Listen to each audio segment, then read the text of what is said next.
एक गांव में एक पंडित रहते थे जिनका नाम आदित्य था। वे सच्चाई और ज्ञान के प्रतीक माने जाते थे।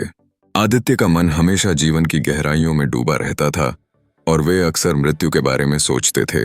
एक दिन उनका प्रिय मित्र श्याम अचानक बीमार पड़ा और उनकी सांसें थम गईं।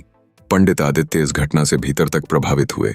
ज्ञानी पंडित ने श्याम के निधन के बाद जीवन और मृत्यु के रहस्यों को समझने का निश्चय किया। उन्होंने गांव के बाहर एक जंगल में साधना करने का निर्णय लिया। वहां की ठंडी हवा और सुस्त पत्ते उनकी आत्मा को शांति देते थे। हर दिन आदित्य ध्यान में बैठकर मृत्यु की परिभाषा समझने की कोशिश करते थे। एक दिन ध्यान के दौरान आदित्य को एक दृश्य दिखा। उन्होंने देखा कि श्याम की आत्मा एक उज्जवल प्रकाश में बदल गई है, जो खुद को आसमान की ओर उड़ते हुए देख रही है।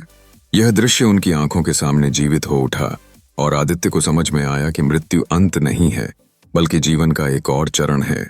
आदित्य ने उस अनुभव को अपने गांव में साझा करने का निश्चय किया।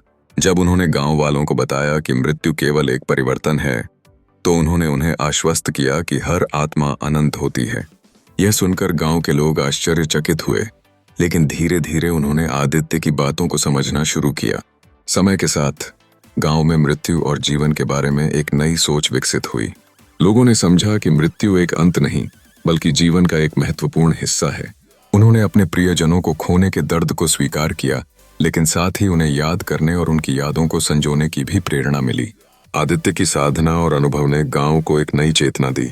उन्होंने समझाया कि हमें जीते जी अपने करीबी लोगों से प्यार करना चाहिए, उन्हें याद रखना चाहिए और उनके साथ यादगार पल बिताना चाहिए। यह जीवन की सच्चाई है कि हम मृत्यु को एक अंत के रूप में नहीं देख सकते, बल्कि हमें उसे एक प्राकृतिक प्रक्रिया के रूप में स्वीकार करना चाहिए।